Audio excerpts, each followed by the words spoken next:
ये कैसा प्यार है। रुद्र रूम में आकर सोने की कोशिश कर रहा था, मगर नींद उसे कहाँ आने वाली थी। उसने बेड पर लेटे लेटे एक बार फिर आरोही को कॉल किया, तो इस बार उसका कॉल लग गया और इससे जैसे ही कॉल पिक किया तो रुद्र ने बिगड़ते हुए पूछा, कर ली बात या अभी ये बात अधूरी रह गई है। आरोही उसके इस तरह से चिढ़ने पर अपने मुंह पर हाथ रख हंसती। असल वे तो सोनल से बात कर रही थी और उसने बस ऐसे ही रुद्र को चिढ़ाने के लिए कहा था कि वो अभी से बात कर रही थी।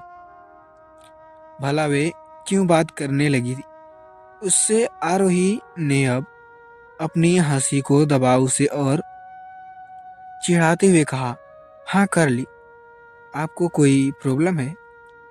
तो रुद्र ने चिढ़ते हुए कहा, नहीं, मुझे क्या प्रॉब्लम होगी, करो, कर लो बात, बात करो तुम। मैं बीच में खामखा हड्डी बन रहा हूँ, बाय। यह कहते हुए रुद्र ने अब कॉल एंड कर दिया। तो आरोही अपना फोन देख मुस्कुरा दी। उसका मन हुआ कि वो उसे कॉल कर ले, पर फिर कुछ सोच वो अपना फोन लेकर बेड पर लेट गई। इधर रुद्र भी गुस्से में पेट के बल लेट गया और अपना फोन देखते हुए देखते न जाने कब सो गया। सुबह के समय सुभित उसे जिम वापस आया और जल्दी से शावर ले रेडी होकर अपने रूम में निकल शाम के रूम की तरफ चढ़ गया। शाम के रूम एंटर करते ही उसने शाम को आवाज देते हुए कहा, शाम। शाम अपने भाई के चिल्लाने पर शाम बालकनी से रूम में आया और उसने कॉफी की चुस्की लेते हुए कहा, क्या भाई सुबह सुबह चिल्ला रहे हो? सुमित ने शाम को एक नजर गुस्से में घूरा और अगले ही पल अपना फोन निकाल उसके सामने रखते हुए पूछा, इससे क्या समझे?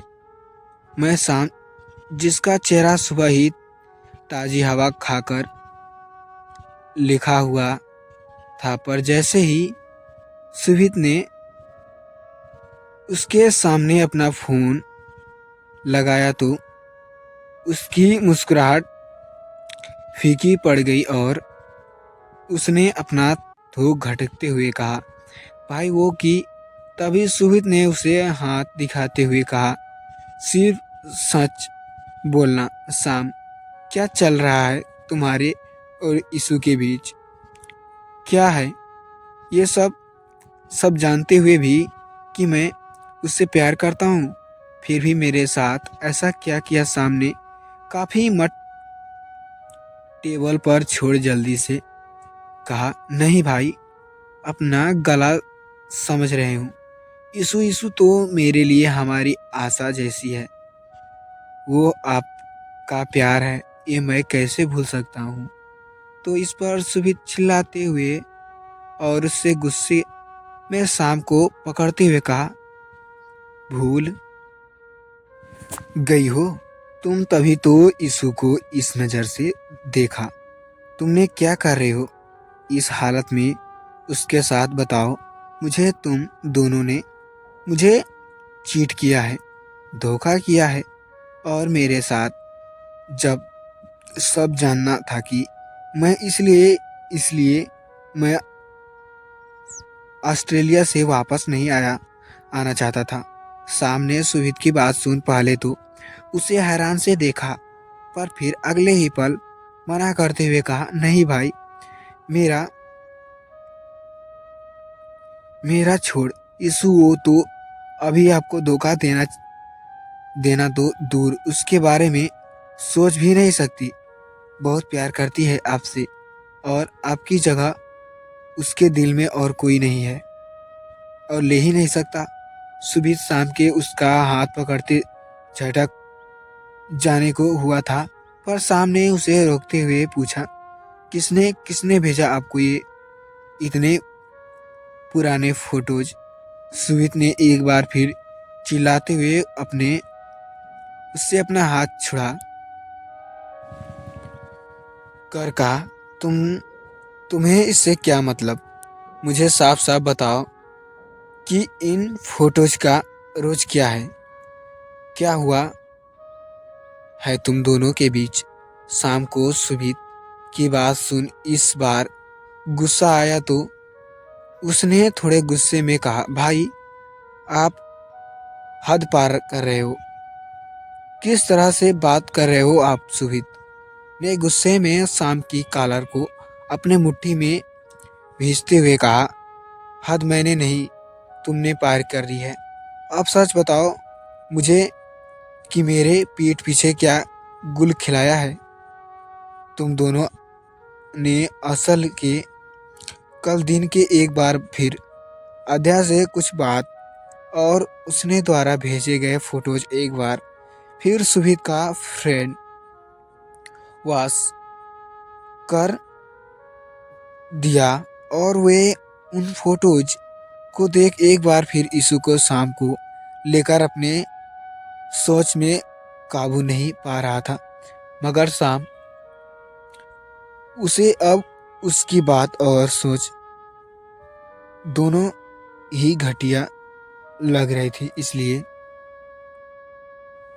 उसने लगभग अपने भाई पर चिल्लाते हुए कहा, भाई सच में आप अगर बड़े भाई ना होते तो वो हाल करता आपका कि आप खुद को पहचान नहीं पाते। इस फोटोज की जो आप बात कर रहे हो ना, मुझे पता है कि आपके पास कहाँ से आई, पर इतना कहूँगा कि फोटोज में जो यीशु की हालत है उसकी जिम्मेदार सिर्फ आप हैं। यीशु नहीं, यीशु के लिए प्यार का मतलब सिर्फ और सिर्फ आप हैं और इसे बाकी किसी के कोई मतलब नहीं। पर आप तो उससे प्यार पर भी उंगली उठा रहे हैं। ये कैसी प्यार है आपका? सुमित ने शाम की बात सुन बिगड़ते हुए कहा, तुम मुझे प्यार करना मतलब सिखाओगे? सीधे सीधे मेरे सवालों का जवाब दो। क्या हुआ था उस रात? तुम दोनों अकेले फार्म हाउस पर क्या करने गए थे? सामने सुमित की बात सुन अपनी मुट्ठी को भीगते हुए कहा, कहना बहा, मगर जैसे कि उसकी नज़र डोर पर सट कर खड़ी यीशु पर पड़ी तो वो खामोश हो गया। यही सुमित ने गुस्से में उसे घूरते हुए पूछा, यीशु से मैं उस समय अकेले मिलने वाला था, ऐसे में तुम वहाँ यीशु के साथ क्या कर रहे थे? सुमित लगातार गुस्से में शाम पर एक बार जैसे मौका सवाल दागे जा रहा था। वहीं शाम तो सामने खड़ी यीशु को देख जैसे मौन धारण कर चुका था। उसने सुमित को रोकने की कोशिश करते हुए कहा, भाई हम इस मामले पर बाद में बात करते हैं। मगर सुमित तो जैसे आज कुछ अलग थी ठान कर बैठा था। 3 साल पहले की सच। सुमित गुस्से में शाम पर चिल्लाता और उसे चिल्लाते हुए उससे पूछता बोला, क्यों, क्या जानते हैं हुए भी कि मैं यीशु से कितना प्यार करता हूँ, फिर भी मेरे साथ इतना बड़ा धोखा किया तुम दोनों ने? शाम चुप रहा और बस अपनी बात कहते हुए सुमित की खामोश हो गया। रूम में शांति छा गई जो कि जल्द ही चिड़ियों और पायलों के शोर से भंग हो गई थी।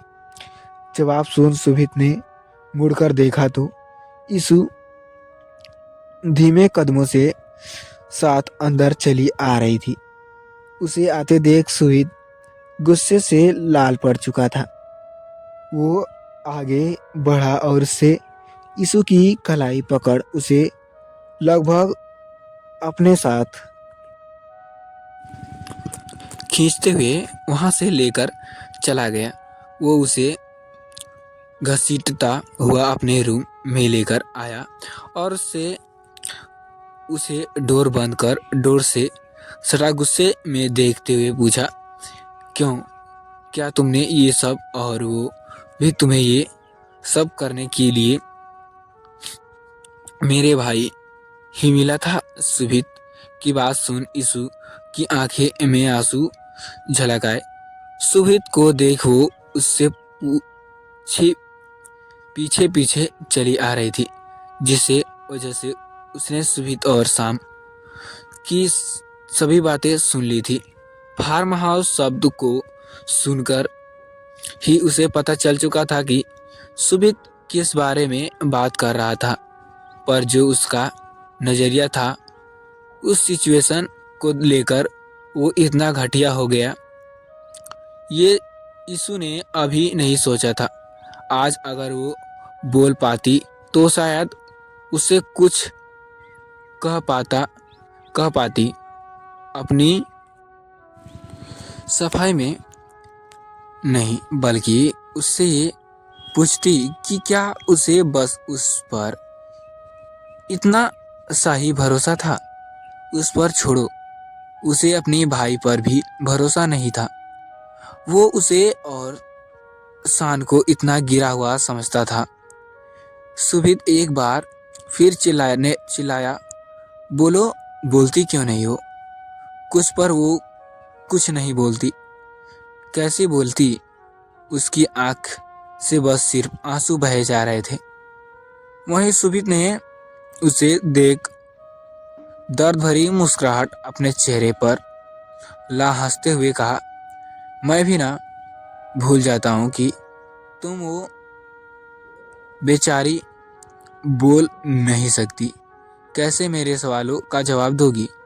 हंसते हुए ही सुभित ने अब यीशु के गले में अपना चेहरा छुपा लिया और उससे एक बार फिर पूछा, क्या किया ये सब तुम?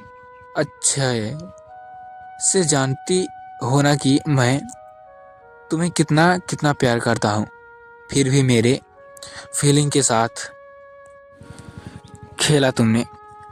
सामने साथ कैसे आगे कहते कहते वो रुक गया, क्योंकि बोलते हुए अब उसका गला भर आया था। वहीं यीशु ने रोते हुए अपने आंखें भीग अपने हाथों की मुठ्ठियां बना ली। सुभित ने यीशु को गले लगते हुए ही अपने दर्द भरी आवाज में उससे कहा, माँ और आशा के आने के बाद सिर्फ तुम पर ही भरोसा किया था। तुम वो पहली लड़की रही थी जिसे मैं अपनी दिल जान से चाहा, पर तुमने एक बार भी नहीं सोचा मेरे दिल को तोड़ने में। साफ साफ मुझसे कहा दिया होता कि तुम्हारा दिल बेईमानी कर गया है, अब वो शाम को चाहने लगा है, तो मैं हंसकर तुम्हारी खुशी के लिए शाम और तुम्हारी लाइफ से हमेशा हमेशा के लिए दूर चला जाना। सुभित ने अपनी चेहरा उसके गले से दूर कर अब अपनी भीगी हुई पलकों को उठा यीशु की बंद आंखों को देख झुककर उसके सिर को अपने सिर जोड़ते हुए कहा, फिर कभी तुम्हारे सामने न आता, पर तुमने मुझे हर तरह से छला और वे बेवफा तुम्हारी मासूमियत में खोकर बेवफा बनता रहा। सुभित ने अब एक बार फिर से हंसते हुए कहा, कितनी अच्छी एक्टिंग आती है ना तुम्हें, बस कुछ दिखाना चल रहा है तुम्हारी शादी मेरे तुम्हें पहली बार छूने पर जो एहसास था हम दोनों के बीच, वो सब कुछ झूठ था। हमारी सुहाग, तुम्हारे दर्द, सब कुछ दिखावा था। इतनी अच्छी एक्टिंग तुमने कहाँ से सीखी? इतने कहते हुए सुमित ने गुस्से में यीशु के छोटे से चेहरे को अपने हाथ में कसकर पकड़ लिया था। वहीं उसकी इस हरकत से अपनी गालों पर तेज दर्द महसूस करते हुए यीशु की आंखों में आंसू अब बहुत तेज से बह रहे थे। वहीं सुमित की पकड़ गुस्से में अब और अधिक यीशु के चेहरे पर मजबूत पड़ चुकी थी। तब से चुपचाप सुन रही थी।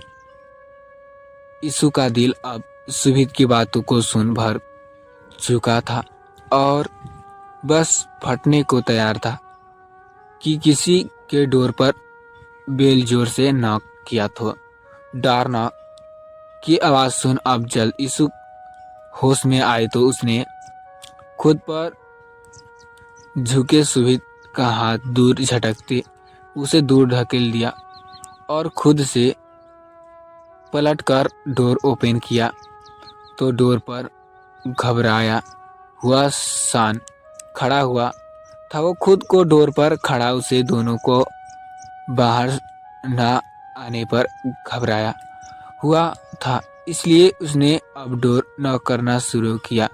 इधर यीशु अपने उसे देख अपना सिर झुकाया वहां से रोती चली गई। सामने उसके पीछे जाना चाहा मगर नहीं, कुछ सोचते हुए वो मुड़ा और जल्द से रूम में आया तो देखा सुमित रूम को तरह हर्ष करने पर तुला हुआ था। सब कुछ इधर से उधर फेंक रहा था। उसने रूम में देख छोटे छोटे सो पीस इधर उधर गुस्से में फेंक दिया और जो कांच के थे उन्हें तोड़ दिया। यहाँ तक वो अब खुद को हर्ट करने लगा था। शाम सुमित को इस तरह पागल होता देख जल्द से उसके पास गया और उसने उसे पीछे से पकड़कर असली मजबूत बाहों से कसते हुए कहा, भाई भाई पागल हो गए हैं क्या? शान का सुमित को इस तरह देख गला भर आया था। वो सब रोने की हालत में था पर सुमित को भागते हुए उसने कहा, कैसे इतना बुरा इंसान गंदा सोच सकते हैं आप? मैं यीशु के साथ इतनी गंदी हरकत कर पाऊंगा? ये अपने सोच भी कैसे ली? सच जानते भी हैं आप? नहीं, कुछ नहीं जानते हैं, बस यूं पागल। तो फ्रेंड्स, ये बेपनाह प्यार वाली स्टोरी आपको कैसे लगी कमेंट करके ज़रूर बताना। तो फ्रेंड्स, मैं 3 दिन से घर पर नहीं था, इसलिए ये पार्ट मैं अपलोड नहीं कर पा रहा था।